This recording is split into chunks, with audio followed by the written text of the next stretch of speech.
ബിസിനസ്സിൻ്റെ പുരോഗതിയിൽ ജാതകത്തിൻ്റെ പ്രാധാന്യം എന്തുണ്ടെന്ന് ബിസിനസ്സുകാരാണ് ഏറ്റവും വ്യക്തമായിട്ട് അറിയേണ്ടത്.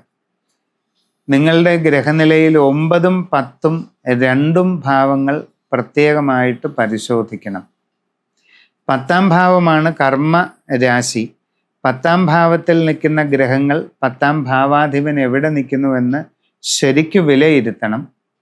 ഭാഗ്യസ്ഥാനാധിപനായ 9ാം ഇടത്തിലെ ഗ്രഹങ്ങൾ ഏതാണ്, 9ാം ഭാവാധിപൻ എവിടെ നിൽക്കുന്നു.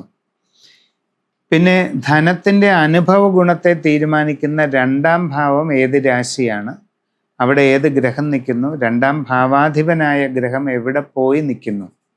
ഈ 3 കാര്യങ്ങൾ ശരിക്കൊന്ന് വിലയിരുത്തുക.